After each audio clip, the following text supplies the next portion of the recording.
Buenas tardes, mi nombre es Carlos Alberto Logreira Travesero, yo soy médico anestesiólogo egresado de la Universidad Militar Nueva Granada y trabajo actualmente en el Hospital Militar Central, acá en Bogotá, y en el Hospital San Rafael de Facatativá.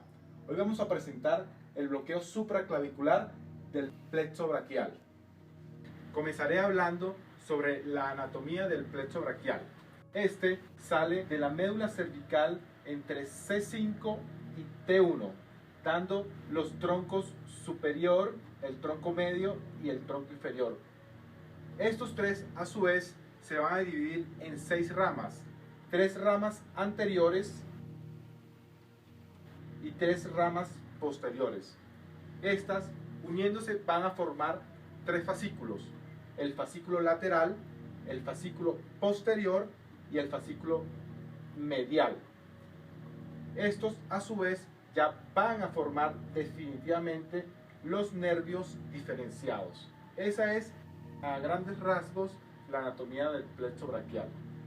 Vamos a describir la técnica para realizar el bloqueo supraclavicular del plexo braquial. Inicialmente tenemos que tener la posición adecuada del paciente, que es el decúbito supino, con el dorso ligeramente levantado y la cabeza desviada hacia el lado contralateral. Debemos llevar la técnica de asepsia y antisepsia para disminuir la probabilidad del riesgo de infecciones. Y vamos a describir ahora la punción. ¿Cómo vamos a hacer la punción? Inicialmente nosotros hacíamos una punción guiadas por reparos anatómicos, identificando todas las estructuras del cuello y así hacer una punción solamente con una aguja. En este caso, los médicos tenían que tener un conocimiento, o tenemos que tener un conocimiento específico de la anatomía. Con el advenimiento de la tecnología, hoy contamos con ayudas que nos permiten realizar estos procedimientos con una mayor tasa de éxito y una menor frecuencia de complicaciones. Y estos son la ecografía y la neuroestimulación. Por otro lado, cuando utilizamos la neuroestimulación vamos a tener respuestas motoras cuando estimulamos los diferentes nervios. A nivel supraclavicular podemos estimular el nervio músculo cutáneo con una respuesta de contracción del bíceps, lo que hace es una flexión del antebrazo sobre el brazo.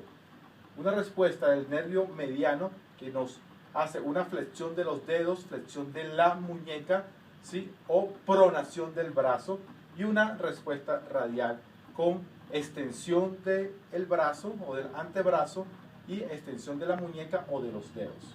La parte anatómica desde el punto de vista ecográfico, la zonoanatomía del cuello, la vamos a dividir en 3 zonas desde el punto de vista didáctico: una zona superior, una zona intermedia y una zona inferior. En la zona superior vamos a encontrar toda la musculatura, el tejido celular subcutáneo y la piel. Encontramos el músculo esternocleidomastoideo superior, el músculo platisma y el músculo homohioideo.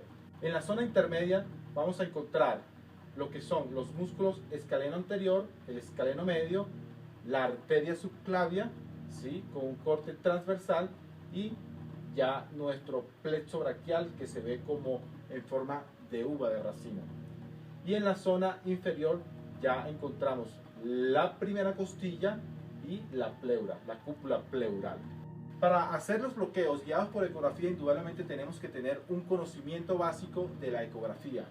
Es por eso que quiero explicarles de manera breve cómo se ven las imágenes a nivel ecográfico. Las zonas blancas son hiperecoicas y las zonas negras hipoecoicas.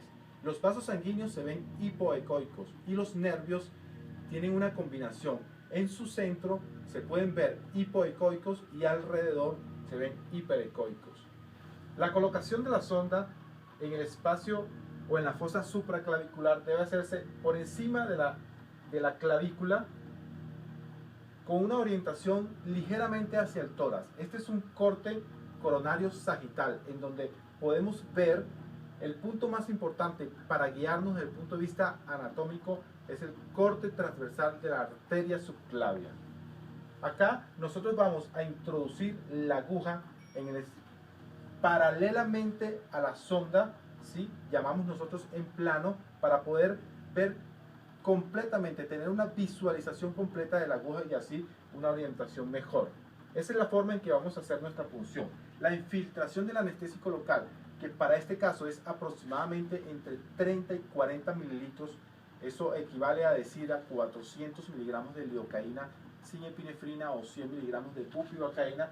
Lo vamos a infiltrar lentamente en la vaina que todavía a ese nivel recubre todo el plexo braquial. Definitivamente, según la distribución anatómica del plexo braquial, esta es la zona por donde el plexo braquial pasa más recogido, más unido. Por lo tanto, es una zona en donde nosotros podemos hacer un bloqueo completo del plexo braquial solamente con una dosis. Las indicaciones de esta técnica son bastante claras y sencillas, ¿sí? Se utiliza como analgésico y se utiliza para cirugías mayores o todo tipo de cirugías del miembro superior realmente. Específicamente este bloqueo, el bloqueo supraclavicular, se utiliza para todas las cirugías del miembro superior excepto el hombro, porque a este nivel ya han salido, ¿sí?, los nervios supraescapular y el nervio supraclavicular, los cuales dejan antes el plexo braquial e inervan o tienen parte de la inervación sensitiva del hombro. Por lo tanto, no se aconseja a este tipo de cirugías del hombro. Se utiliza como analgésico con la implantación de catéteres, se utiliza en cirugías de ortopedia, en cirugías vascular periférica y en cirugías plásticas. Realmente se puede utilizar en todo tipo de cirugías. Casi todas las cirugías del miembro superior no duran más de 3 horas, es decir, tienen una clara indicación. Las complicaciones de este tipo de procedimientos son varias. En particular, la complicación más temida cuando realizamos este tipo de técnicas anestésicas regionales es el neumotórax. El neumotórax es una complicación tardía, ¿sí?, y la incidencia de él realmente en este tipo de bloqueos no supera el 6%. Hay descripciones que varían entre el 1 y el 6.5% de frecuencia. La otra complicación importante es la toxicidad sistémica. Una de las complicaciones más frecuentes de los anestésicos locales es su administración intravascular inadvertida, lo cual es muy peligroso porque podemos generar toxicidad a nivel del sistema nervioso central o a nivel cardíaco. La toxicidad sistémica está dada por la administración intravascular del anestésico local. Nosotros, cuando estamos funcionando, infiltrando grandes cantidades, grandes volúmenes de anestésico local, se puede ir inadvertidamente cierta cantidad de esto y causar toxicidad a nivel del sistema nervioso central y toxicidad a nivel cardíaco, ¿sí? A nivel del sistema nervioso central podemos tener complicaciones como convulsiones tónico-clónicas generalizadas, apnea, paro cardíaco y muerte. Y a nivel cardiovascular produce cualquier tipo de arritmia, llegando a colapsar completamente el corazón. Por lo tanto, nosotros, para poder colocar anestésicos locales, tenemos que estar entrenados en el manejo de la vía aérea y en el manejo de la reanimación cerebro-cardiopulmonar. Otro punto importante de las complicaciones es la punción vascular. Definitivamente, cuando hacemos punciones, sobre todo aquellas que son realizadas solamente con reparos anatómicos, podemos tener una frecuencia importante de punciones vasculares, punciones tanto arteriales como venosas. Por lo tanto, hay que tener cuidado en la administración de estos medicamentos a nivel vascular. Si puncionamos una arteria, las indicaciones es retirarnos y hacer compresión aproximadamente 5 minutos. Otra complicación son las parálisis nerviosas. Afectamos varios nervios cuando nosotros puncionamos a nivel del cuello. Podemos tener, primero, parálisis frénica ipsilateral por el compromiso del nervio frénico. Podemos tener alteraciones de la fonación y síndrome de Horner, ocasionado por el bloqueo del ganglio estrellado, por el bloqueo de los nervios simpáticos postganglionares y que se caracteriza por miosis, por topsis palpebral y anhidrosis. Tenemos que tener cuidado en aquellos pacientes que tienen patologías pulmonares crónicas o que tienen parálisis contralateral del diafragma, estarían relativamente contraindicados en este tipo de pacientes, porque podríamos llevarlo a una insuficiencia respiratoria severa. Contraindicaciones. Primero, el consentimiento informado. Tenemos que tener en cuenta que para todo procedimiento, ya sea un procedimiento quirúrgico o un procedimiento mínimamente invasivo, tenemos que tener un consentimiento informado, una autorización por parte del paciente, ya que si éste se niega o no acepta es una de las primeras contraindicaciones absolutas. El segundo punto son las infecciones en el sitio de punción. El tercer punto son las alteraciones mentales.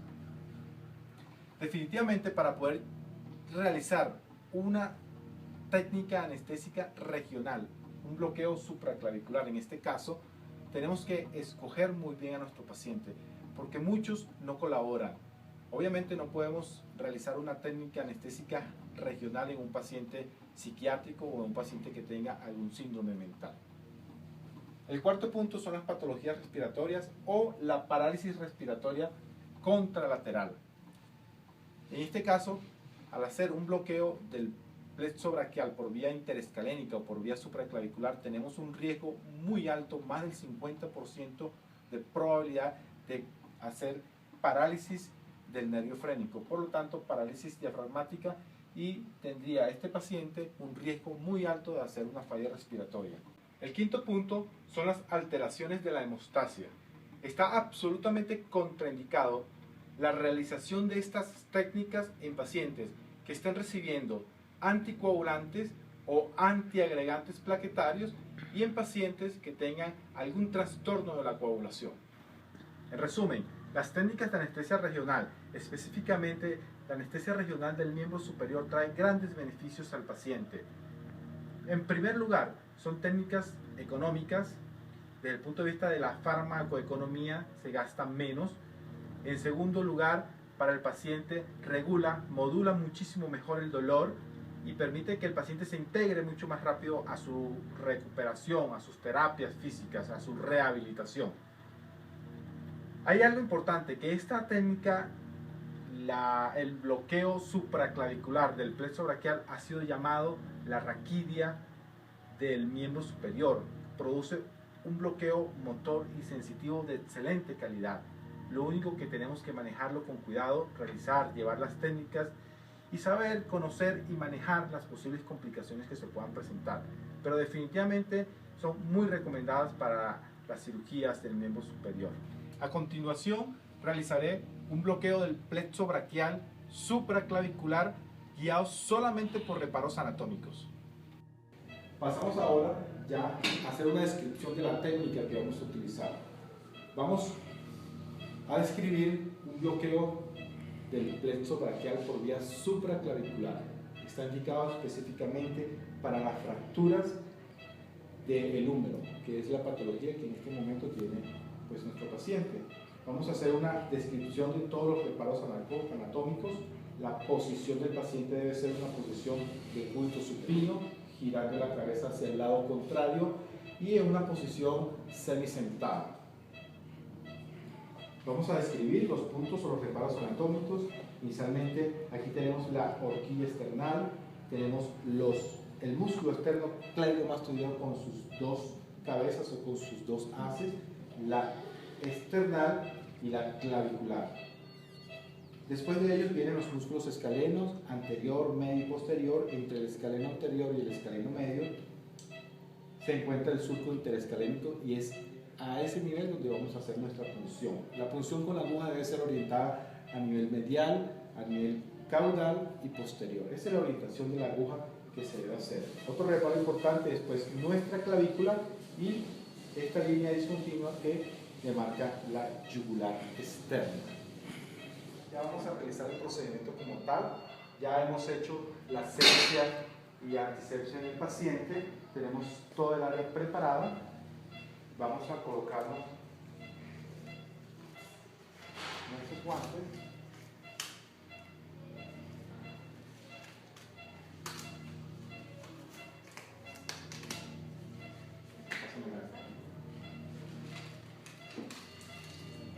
Vamos a envasar la dosis que vamos a utilizar de anestésico local. En este caso vamos a utilizar 400 miligramos de lidocaína sin epinefrina y 100 miligramos de bupivacaína simple sin epinefrina. previamente hemos identificado todos nuestros reparos anatómicos.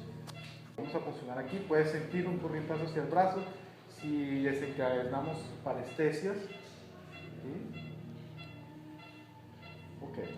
Ok, listo. Esa es la punción.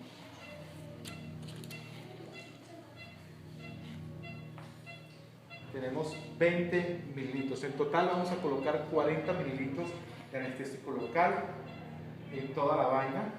La complicación más frecuente de los anestésicos locales es la administración intravascular inadvertida del anestésico local. Son 40 de volumen total, ¿sí? Llevamos 20 mililitros. Muy quietito.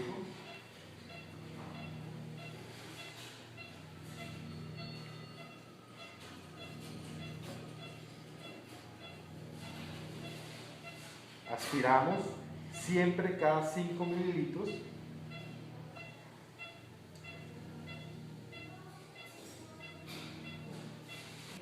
Como podemos darnos cuenta, infiltramos el anestésico local en un espacio realmente ideal. No puede quedar infiltrado, no hay deformidad de la anatomía, no puede todavía palpar los músculos y los reparos anatómicos. No puede haber pues sangrado ni una punción tampoco traumática. ¿Cómo es el orden del bloqueo anestésico? Primero pues vamos a perder la sensibilidad a la temperatura, ¿sí?